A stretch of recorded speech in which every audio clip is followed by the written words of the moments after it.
Hierdie is gewoonlik van die moeilikste sondae om,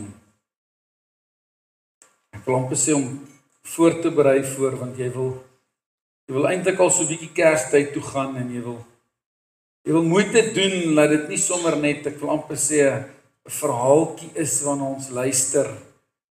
Of sommer net ietsie is waarna ons luister wat oor Kersfees gaan nie en tog besef ek wat groot geword het in die kerk, besef baie keer,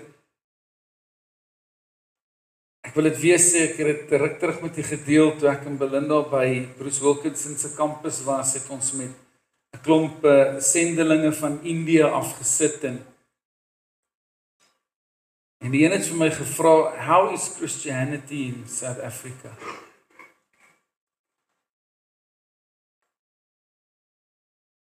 En ek kon nie mooi dink hoe om vir haar te sê, hoe is Christendom in Suid-Afrika nie? Of weer 'n paar statistieke, ek is glad nie deel van my beplanning nie, maar ek wil dit graag met u deel, want ek ervaar die Here gaan in elk geval met die rigting met ons praat. Ek het vir haar gesê, ek dink die probleem in Suid-Afrika is dat ons gewoond is aan Christendom. Gaan Google na kerk, hoeveel persent van Suid-Afrika is Christene? Gaan doen dit.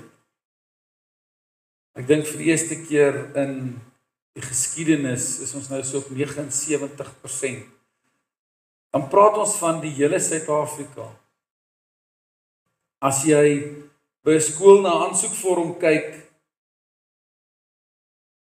dan sê al die aansoeke, ons is Christene. As jy gaan kyk, en ek kan nie onthou hoe lank terug dit gaan probeer uitvind, dit was iets soos, ek kan nie presies onthou nie, maar dit was iets soos 94% van alle drankwinkels in Suid-Afrika behoort aan Christene. Kroë, drankwinkels, nagklubs, daai goede. Niks fout daarmee as jy een het nie. Dit is net vir my interessant, dat in my opinie, toe die vrou my skielik aan die ontbyttafel vra, hoe is Christendom in Suid-Afrika, toe sê ek vir haar gewoonte. En ek sê dit met baie respek, dis vir my niks anders as 'n gewoonte nie.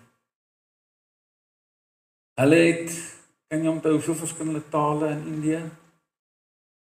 Honderde. Ek was verstom. Mense wat vermoor word, die oomblik wat jy sê, ken jy Jesus Christus? Word jy toegesluit en jy word vermoor. Vrouens, mans, kinders, maak nie saak wie jy is nie. Tog is dit vir my interessant om te hoor, met hoeveel passie, met hoeveel ywer, met hoeveel commitment, vrouens wat kinders en kleinkinders het, die kinders by die huis los om vir 2 weke lank Suid-Afrika toe te kom, kursus by te woon oor vergifnis, oor wat dit kos om op te staan en te sê dat Jesus Christus is die Seun van God. Met die wete dat sy 'n baie groot kans het om net doodeenvoudig te sterf as sy by die huis kom. Ek gaan weer sê, in my opinie, is dalk nie jou opinie nie, jy kan kwaad wees vir my, jy kan enigiets wees, miskien moet jy ook net 'n bietjie gaan dink. In my opinie is Christendom tot my grootste hartseer vir my net 'n gewoonte in Suid-Afrika. Want soveel van ons sê, nee, ek is kind van God, en toe ons voor die tyd besig is om te dien, te bid, voor die diens besig is om te bid, toe ervaar ek het in my hart, dat ek dink ons gaan volgende jaar baie meer gesels en baie meer kyk na wat dit beteken wanneer jy sê jy's 'n Christen. Paulus kom en sê, wees my navolger van Christus soos wat ek is. Dis groot woorde. Met ander woorde, ek wil hê jy moet die Here dien soos wat ek dit doen. En nie omdat ek die leier is nie, want as jy sê jy's 'n Christen, is ek nie hoër as jy nie. So met ander woorde, as jy wat oupa is, jy wat pa is, sê dat jy Christen is, dan sê jy outomaties vir jou kinders en jou vrou, luister, ek wil hê julle moet die Here dien soos wat ek dit doen. Ek wil hê julle moet net na my kyk en dan die Here so probeer dien. En ek het gebid en gesê, Here, ek bid regtig waar dat ons nie die Here sal dien net omdat ons bang is dat hulle by ons gaan inbreek of hulle ons gaan vermoor of hierdie nie. Ek bid dat ons die Here sal dien omdat ons hom liefhet. Omdat ons 'n verlange in ons hart het om sy teenwoordigheid te ervaar. Dat jy nie net die Here sal dien omdat jy wil voordeel trek uit die feit dat jy sê jy's 'n Christen nie. Maar dat jy 'n verlange in jou hart sal ontwikkel. Is daar enige iemand behalwe vir my eie skoonma en skoonpa wat kinders het wat in die buiteland bly? Enige iemand? Al hulle kinders bly in die buiteland. Daar heel agter is, hierso is. Hoe lyk daai verlange? Vir meeste van hulle wat hulle hande opgesteek het, begin die trane sommer rol al. Nou dis die verlange wat ek van praat. As mense, broers en susters en alles het, dis die verlange wat God wil hê, jy moet na hom hê. Here, ek verlang om met u te ontmoet. Ek verlang om te kan voel, u is hier. Ek praat nie net van, ek het nou lekker hoendervleis gekry, of nee, ek praat van, I need more of you. I need more of you, more of you, more of you. Markus 1, vers 1. Die begin van die evangelie van Jesus Christus, die Seun van God. En ter inleiding gaan ons net na daai vers kyk. Die begin. Aan die begin van Desember dan koop ons elke jaar vir ons kinders so Advent kalender, wat jy elke dag so een sweetiekie of een chocoladekie of iets uithaal, dan tel jy die dae so af tot die 25ste. En dis letterlik wat die begin beteken. Die begin beteken dat ek is besig om, ek weet dit gaan kom. So enige iemand wat nie seker is of die 25 Desember hierdie jaar gaan gebeur nie, en nie hulle sal presies weet, want ek dink hulle seun verjaar die 25ste. So hulle weet definitief dat dit gaan gebeur. Daar's geen twyfel daarin. Dit gaan gebeur. Of jy Kaap toe gaan en of jy oor see gaan. Of jy alleen op 'n eiland gaan sit en of jy vir 2 weke gaan wegkruip onder in 'n grot. Die 25ste Desember gaan gebeur. Of jy's reg daarvoor of jy's nie. Party van ons het in Junie maand al begin beplan vir die 25ste Desember. Dit gaan gebeur. Dit maak nie saak wat jy doen nie. En Advent beteken, daar is iets niets wat gaan gebeur. Ons weet dit, ons wag op dit, ons maak gereed vir dit en ons glo dit. Maar dit gaan nou nie vir my oor die 25ste Desember, omdat dit die dag is waarop ons Jesus se verjaarsdag vier nie. Dit gaan oor, dis 'n iets wat ons aftel. En die Bybel begin en hy sê in Markus 1 vers 1, die begin. Die eerste dag van dit wat sou kom. Die eerste dag wat alles sou verander het. Die begin van die evangelie van Jesus Christus. Daar was 'n dag wat die begin was. Genesis 1 vers 1 sê, in die begin. Toe alles woes en leeg was en duisternis oor die aarde gesweef het. En God het gesê. En hier kom ons in Markus en hy sê, die begin van die evangelie van Jesus Christus. Tot hiertoe was daar die wet wat God vir almal gegee het en dit wat hulle alles moes doen en daar was baie ander dinge gewees. Daar was konings wat gesê het nee, julle sal maak soos ek sê en uit vreesheid het hulle dit gedoen en Markus kom en sê die begin van die evangelie van Jesus Christus. Advent beteken dis 'n nuwe begin, dis 'n afwagting, dis 'n aankondiging wat gemaak gaan word. In Latyn beteken dit die aankoms, die naderkom of die koms. Met alles in my sou dit vir my verskriklik lekker gewees het as ek Advent kon hou vir die dag wat Jesus Christus terugkom. Maar ons kan nie. Nie die engele kan nie, nie is Jesus self kan nie. Want die Bybel sê net die Vader alleen weet watter dag dit sal wees. Maar hier begin iets nuuts. Wat is hierdie nuut wat gebeur? Hierdie nuut wat gebeur is Jesus Christus. Jesus Christus het aarde toe gekom en ek het nou die dag toe dink ek in my manier van dink, wil ek vanoggend vir u sê, hy het aarde toe gekom om alles op sy kop te kom draai. Nee, hoe bedoel jy nou, Dion? Dit is baie maklik. Want vir jare lank het die mense gedink, ons sal dit so doen. En Jesus kom en sê, ek sal vir julle wys hoe ons dit doen. As jy graag eerste wil wees, wees laaste. As jy graag heel bo wil wees, begin op jou knieë. As jy graag die meeste wil wees, gaan was voete. As jy graag die een wil wees na wie almal opkyk, wees die nederigste. As jy die een wil wees wie ek werklik, ek wil amper sê, sal raak sien, begin almal lief hê. Almal, altyd. Jesus gaan doen dinge soos, jy mag nie met daai en deel nie, hy's melaats, jy moet amper nie eens van kyk nie. Dis okay, kom na my toe. Die vrou wat aan bloedvloeiing gely het. As ek is reg en hy stop.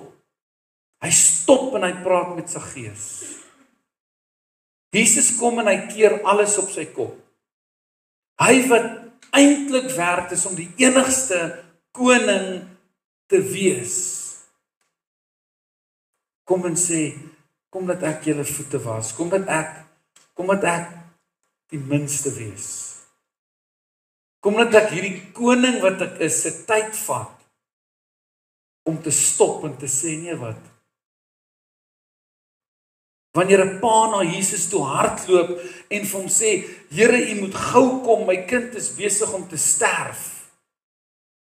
U moet gou maak. Op pad soontoe, dan is hy nog eers hier besig met 'n ander ene en hy maak eers nog iemand anders gesond en hy kom by die huis aan waar hy die kind lê. En die mense kom uit en sê, nee wat, los maar, hy's klaar dood, los maar. En Jesus kom en hy draai alles op sy kop en hy sê, luister, almal van julle gaan uit, almal van julle gaan uit en hy hou net sy naastes by hom. Hoekom sy naastes? Want sy naastes het verstaan wie hy is. As jy nie mense naby aan jou het wat verstaan wie jy werklik is en wie jy veronderstel is om te wees nie, het jy moeilikheid. En Jesus kom draai alles op sy kop want hy sê, nee man, sy's nie dood nie, sy slaap net. En hy vat haar by die hand en sê, dogtertjie staan op en hy sê vir die ma en die pa, kry gou vir haar ietsie om te eet man, sy het net 'n bietjie geslaap. Jesus kom draai alles op sy kop want sy vriend is dood, begrawe. Die twee susters sê, Here, maar hy ruik al. Sê, maak oop. Lazarus kom uit. Jesus kom nie na 'n kerk toe wat sê, Het jy dit gedoen en dit gedoen en dit gedoen en dit gedoen nie? Nee, jy is nie welkom hier nie. Doen net eers dit dan. Jesus aanvaar die sondaar en hy sê, ek het nie gekom om die te red wat klaar gered is nie. Ek het gekom om die sondaars te red en hulle tot bekering. Jesus kom en hy keer alles onderste bo. Want vir jare lank glo almal ons moet op hierdie manier dinge doen en Jesus sê, maar waar het julle dit geleer? Waar leer julle dit? Hy gaan na Johannes die doper toe en hy sê vir hom, doop my en hy sê, nee Here, hy sê nee, doen dit, sodat die wil van my Vader verheerlik sal word. Wat het geword van die wil van die Vader? Wat het daarvan geword? Wat het geword van, ek gee nie om wat mense sê nie, God sê ons doen dit so en so, ek gaan dit nie op 'n ander manier doen nie. Jesus kom en hy gooi alles om. Markus 1 sê, die begin van die evangelie van Jesus Christus, daar is net een evangelie, daar is nie 'n ander evangelie nie. Paulus kom by hulle en hy sê vir hulle, wat se nonsens is julle mee besig hier, so wat preek julle deesdae? Hy gaan na een van die kerke toe en hy sê vir hulle, wat gaan die aan? Daar's nie 'n ander evangelie nie, dis Jesus Christus en hom die gekruisigde, klaar. Ek weet nie waarmee julle besig is nie. Kom terug in lyn. Sien wat ek julle geleer het nie, ek het julle geleer, Jesus Christus en hom die gekruisigde. Hy is ons hy is ons leidsman. Moenie vir my sê, ja, maar dit lyk beter, of dit klink mooi, of dit, ek gee nie om nie. Ek het baie keer gesê, ek wil vir 1 maand of 1 kwartaal lank, wil ek net Paulus se briewe in hierdie kerk lees. Vir 'n hele kwartaal lank wil ek net sy briewe lees, waar hy by 'n gemeente opstaan en sê, julle adders, julle is sleg man, wat maak julle? Wil julle die Here dien of wil julle nie? Is julle bereid om die Here te dien of nie? Nie worry nie, ek sal vroegtydig afkondig. Paulus het geen sweet talk gehad nie. Paulus kom en sê, ek dink nie julle besef wie hierdie Jesus is nie. Ek wat mense doodgemaak het as hulle van hom gepraat het, ek het hom ontmoet. En hier kom my bekommernis in. Christendom in Suid-Afrika se gewoonte, omdat ek glo, ons het te lanklaas met Jesus Christus ontmoet. As ek vanmôre moet vra, moenie jou hand opsteek nie. Wie is in 'n kerk van dit hy kan onthou, in 'n Christenkerk, dan glo ek daarom 99% gaan hande opsteek. Maar as ek vanmôre vir jou moet vra, vertel gou vir my die dag toe jy met Jesus Christus ontmoet het, met ander woorde, wat iets in jou lewe gebeur het, wat jy gesê het, I can't go on like this. Ek kan nie so aangaan nie. Hy's te kragtig, hy's te magtig, hy is voorwaar God. En as hy binne my is, dan sê Filippense, ek is tot alles in staat, deur Christus het my die krag gee. Dan sê die Bybel, ek is die kop en nie die stert nie. So ek weet nie van hier nie, en ek hoop jy is reg om Christendom nie net 'n gewoonte nie, maar werklike geloof te maak in die nuwe jaar wat kom. Jesus is die nuwe evangelie wat gekom het. Van waar af kom hy? Hy is die seun van God. Markus 1 vers 1. Die begin. Iets niets. 'n aankondiging. 'n afwagting. Ek hoop jy het 'n afwagting dat God iets in jou lewe gaan doen, anders te gaan dit maar net verbygaan. Die afwagting van die seun van God, wat die hele wêreld kom omkeer het en gesê het, julle verstaan glad nie, kom ek wys vir julle hoe doen mens dit. Kom ek wys vir julle hoe jy iemand lief, wat jy weet jou in die rug gaan steek. Kom ek wys vir jou, hoe sit jy aan tafel saam met 'n Judas, wat jou gaan verraai, wat jou gaan verkoop. Kom ek wys vir jou, hoe sit jy aan tafel saam met iemand wat vir jou gesê het, Here, ek sal u tot die dood toe sal ek by u wees, en hy sê vir hom, voordat die haan kraai, sal jy 3 keer sê, jy ken my nie. Kom ek wys vir julle hoe om dit te doen. Dis Jesus.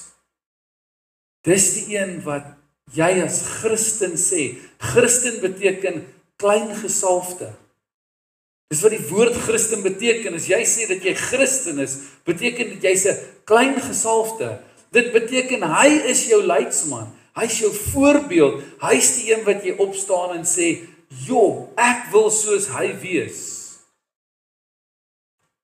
Ek het 'n ruk terug, toe raak ek so passievol soos nou, toe sê ek vir die klomp seuns al by die skool, Pies is nie jou hero nie, en toe sien ek hulle kyk my almal so aan, toe besef ek is in die verkeerde era van rugby. Ek moes liewer gesê het Eben Etzebeth, of iets soos dit, toe weet hulle van wie ek praat.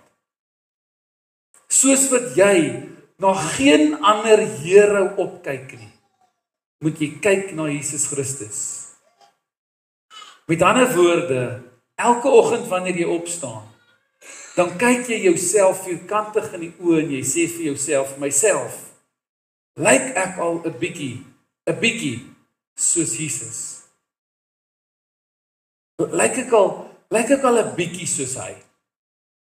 Het ek al ooit in my lewe nie neergekyk op iemand, of kom ons maak dit nie nooit meer, het ek gister nie neergekyk op iemand nie, maar hulle innig jammer gekry, toe ek sien hoe dit met hulle gaan. Dis die seun van God. Jesus Christus bring vir ons hoop. Stel jou voor, jy lê op 'n baie stil, donker nag in die veld, omring met skape, alles is rustig, alles is stil. Jy sit en gesels, jy en jou vriende, rustig, miskien om 'n vuurtjie, alles is kalm. Jy gesels miskien oor die redder op wie jy wag. Koning, die Messias, wat almal sê, wat vir jare lank geprofeteer is, hy gaan kom. Dis nou al hier by die 400 jaar later. En net so voordat jy dalk sê, ag, is seker tyd om te gaan lê. Daag daar 'n engel op uit die bloute uit en sê, vanaand vir julle is gebore 'n redder, 'n saligmaker, 'n verlosser. Vanaand terwyl julle hier rustig lê, moenie bang wees, moenie bekommerd wees nie, moenie kop verloor nie, hou kop. Hy's vanaand gebore. As ek aan daai gedagte dink, dan dink ek dis hoe ons as Christene baie keer is. Ons gaan aan met ons elke dag se dinge. Die enigste verskil is, die engel het vir hulle gesê, vanaand is vir julle gebore. Ons weet al vir meer as 2000 jaar hy is gebore. Maar ons reageer ook, party skrik, party, okay, ja, nee, ek weet van Jesus. Ja, ek het my kerk. Nee, hoekom mense altyd vir een of ander rede, as ek baie keer praat oor Jesus, en praat hulle oor kerk.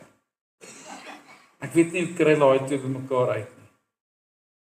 Kerk is maar 'n geleentheid waar ons mekaar kan ondersteun en help en deurdra en in ons geloof groei en sulke goede. Maar 'n ontmoeting met Jesus is iets anders. Dis iets wat Paulus ervaar het toe hy gesê het, wow, dit kan by 'n kerk gebeur. Maar kerk en Jesus, jy is die kerk. Dis wat die Bybel sê. Jy is die kerk. Jy is die liggaam van Christus. En waarvan Jesus die hoof is. Die hoeksteen is. Dit is so maklik om op al die moeilike omstandighede en die slegte ervarings ingestel te wees. Maar hierdie Jesus het vir jou hoop gebring. Vir jou hoop gebring. Hy is die hoop van die wêreld. Nou wil ek vanmôre vir jou sê, hoeveel keer net in die laaste jaar het jy so hopeloos gevoel. En hoeveel keer van daai hopelose tye het jy gesê, maar ek weet Christus is my hoop, klaar. Of het jy gebid en gesê, Here, ek weet nou nie meer nie, ek weet nie of ons dit gaan maak nie. Jy sien die verskil lê in die wete, die vaste vertroue, hy is jou hoop, klaar. Nie, kom ons gaan soek hoop nie, hy is jou hoop, dis 'n vaste vertroue. Keegan John van Sail is my seun. In enige land kan hy maar gaan soek.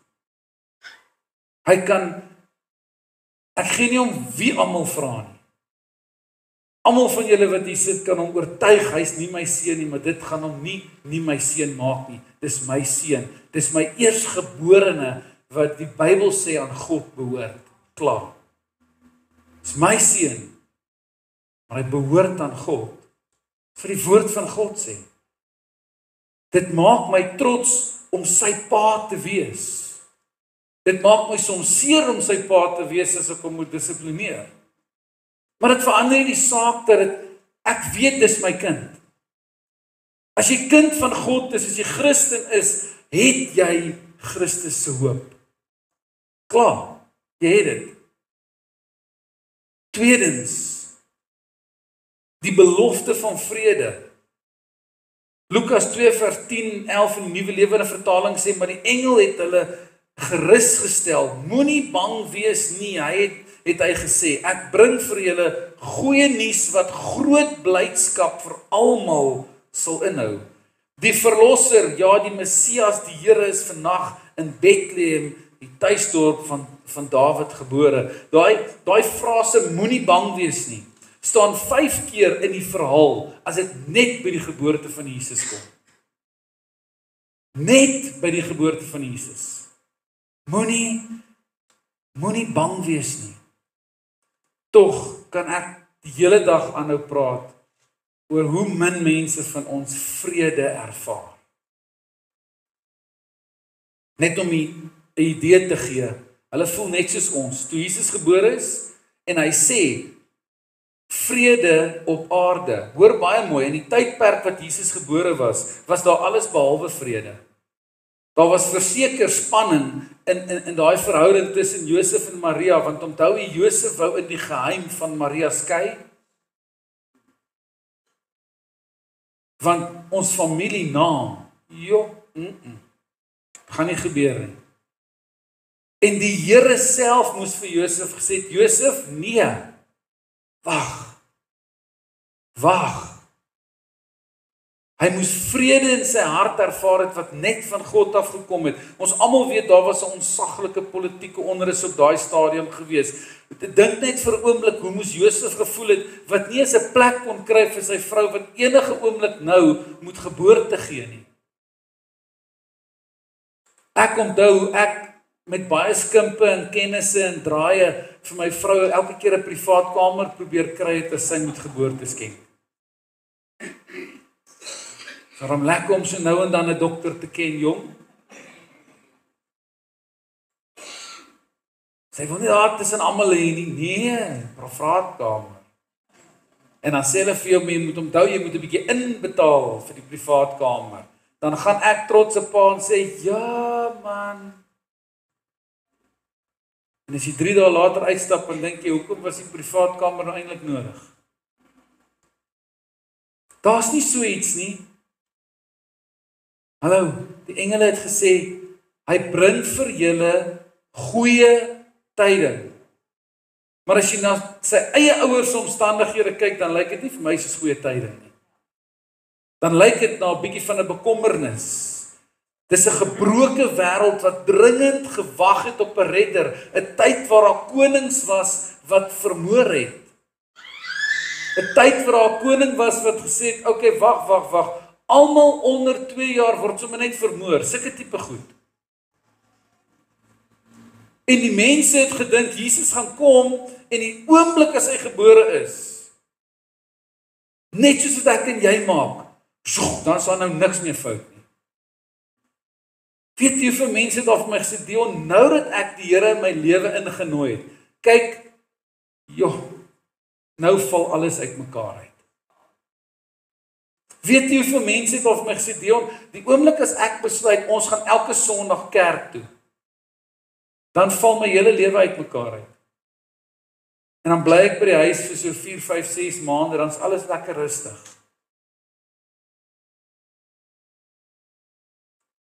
Ek het mense wat al vir my gesê het, hulle dink dat die Here jinx hulle. Want die oomblik as hulle bietjie meer Bybel lees, dan gaan daar dinge fout. Gaan lees 'n bietjie wat sê die Bybel. Gaan kyk bietjie wat sê Jesus self, die wêreld het my eerste gehaat, daarom sal hulle julle haat. Dis normaal dat mense geïrriteerd is met jou en kwaad is vir jou die oomblik as jy oor die Here begin praat. Die oomblik as jy hulle wil reghelp om hulle uit tradisie uit te kry, om hulle by Jesus te kry. Dis normaal. Hulle doen dit van die Bybelse tyd af. Moenie kwaad word nie, moenie opgee nie. Bid net vir goddelike wysheid. Liefde. Jesus se koms was vrede. Dis iets wat jy moet glo.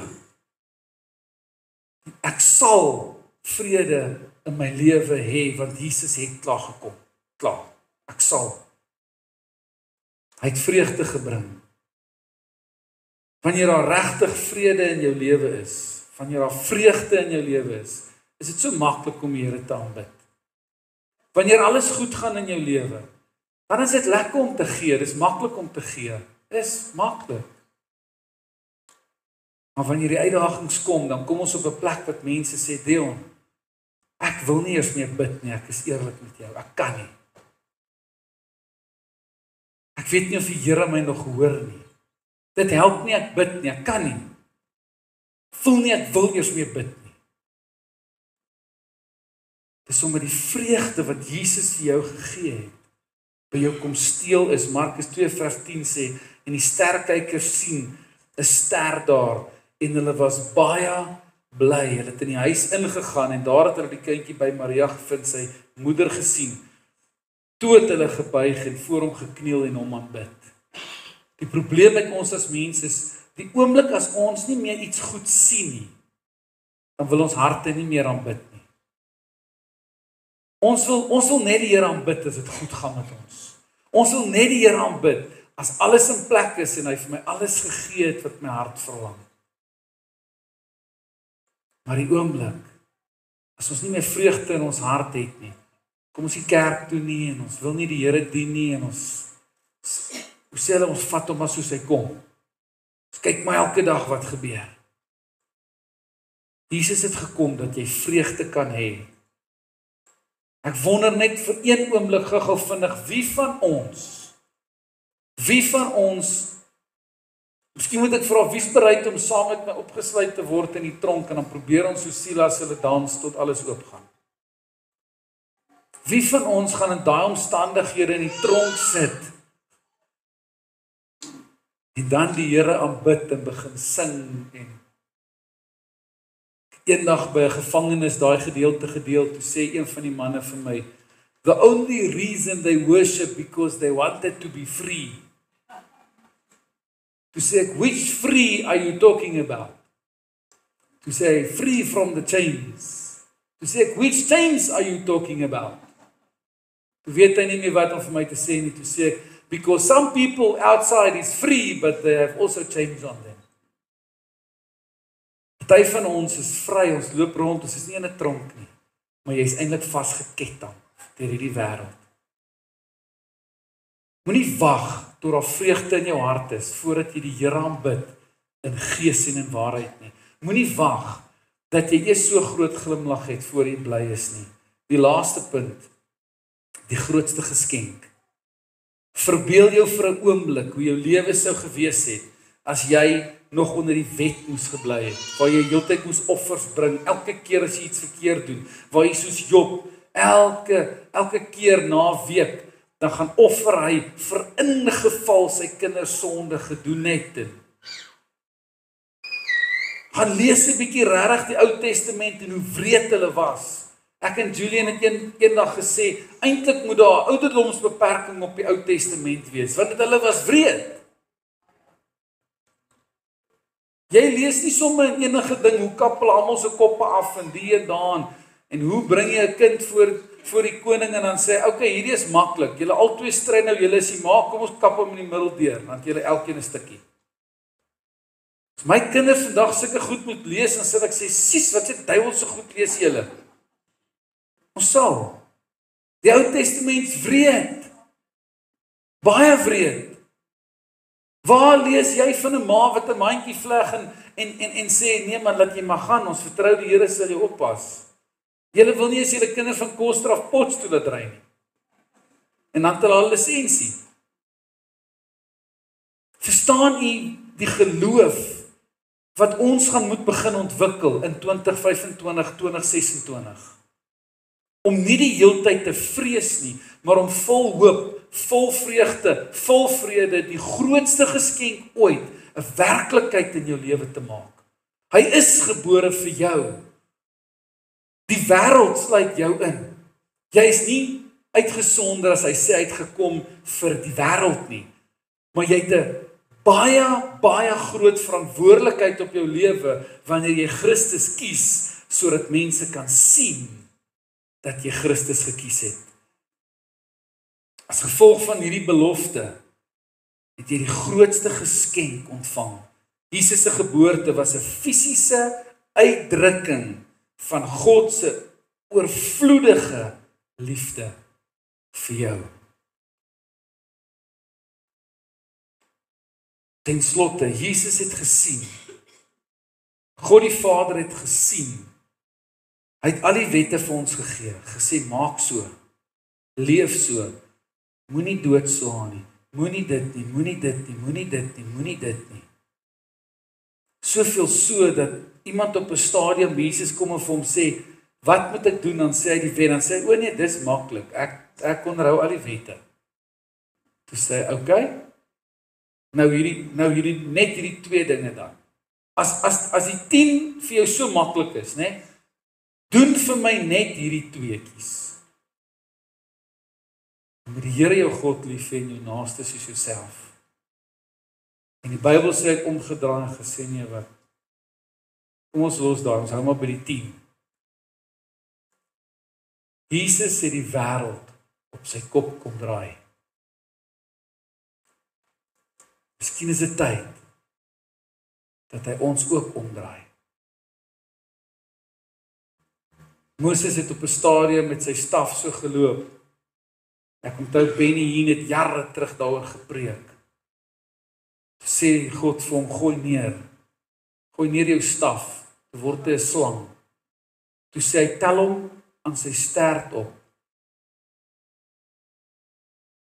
Toe sê hy, die Here het vir hom gewys, dit wat jy jou lewe lank kan vashou, hierdie kop van die kierie, wat jy jou hele lewe lank kan vashou, jou geloof, jou tradisies, my ouma maak so, my pa maak so, my oupa maak so, my van Sails maak so, my alles wat jy aan vashou, want 'n staf was autoriteit in die Bybelse tyd.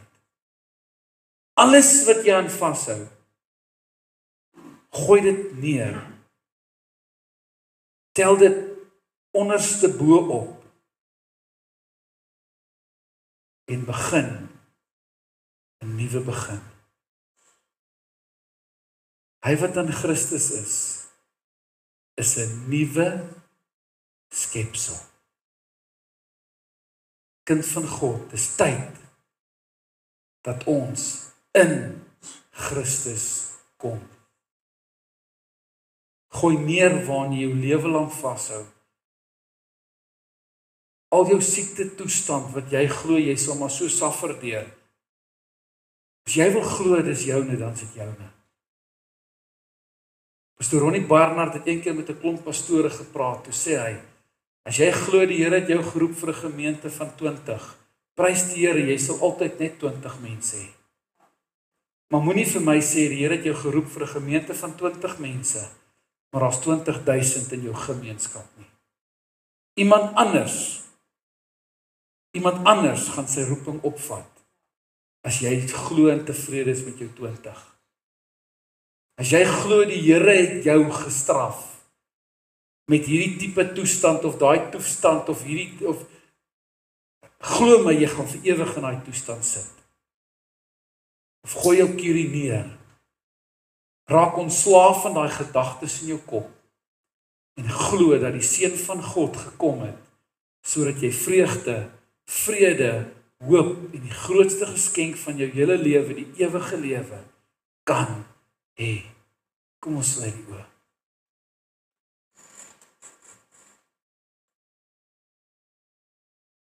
Here, ek wil kom bid. Die my sal kom help. Alles waaraan ek vashou, alles waarmee ek tevrede is, alles wat my gemaklik laat voel, en hierdie volgende paar dae van hierdie jaar sal neergooi. Ek wil nie weer op 25 Desember Kersfees herdenk, net omdat ek weet hy is vir my gebore nie. Ek wil hom deel maak van my lewe. Meer deel as ooit van tevore.